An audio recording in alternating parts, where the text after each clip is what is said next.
Rahul, inspector राजन और मीरा उस पुराने घर में सुरक्षित थे, लेकिन उन्हें पता था कि खतरा अभी टला नहीं है।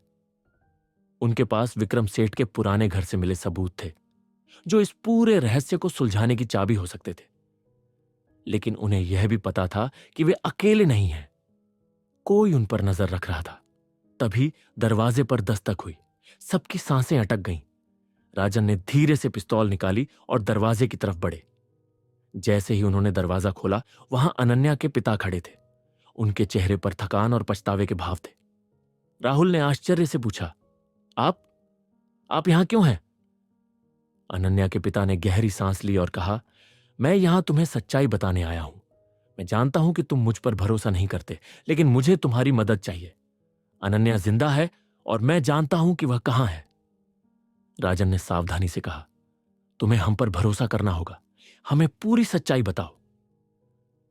अनन्या के पिता ने आंखें नीची कर लीं और कहा, यह सब शुरू हुआ था 5 साल पहले। मैं एक ईमानदार पुलिस अधिकारी था, लेकिन मेरी बीमार पत्नी का इलाज कराने के लिए पैसों की जरूरत थी। विक्रम सेठ ने मुझे पैसे ऑफर किए, लेकिन उसकी एक शर्त थी। मुझे उसके अवैध कामों में शामिल होना पड़ेगा। मैं मजबूर था। मैंने हां कर दी।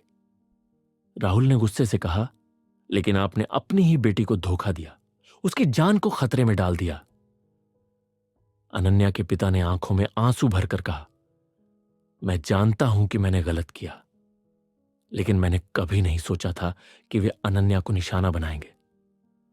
जब उसने विक्रम के काले कारनामों के बारे में पता लगाना शुरू किया, तो उन्होंने उसे अगवा कर लिया।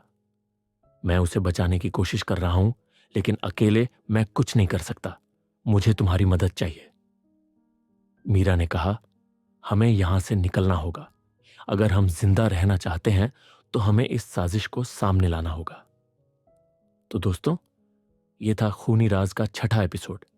अगले एपिसोड में जानिए क्या होता है जब राहुल, राजन, मीरा और अनन्या के पिता इस साजिश की तह तक पहुंचने की कोशिश करते हैं और कैसे वे इस रहस्य को सुलझाते हैं। क्योंकि यह सिर्फ एक गोदाम का राज नहीं है, यह एक ऐसा सच है जो देवगढ़ की नींव हिला देगा।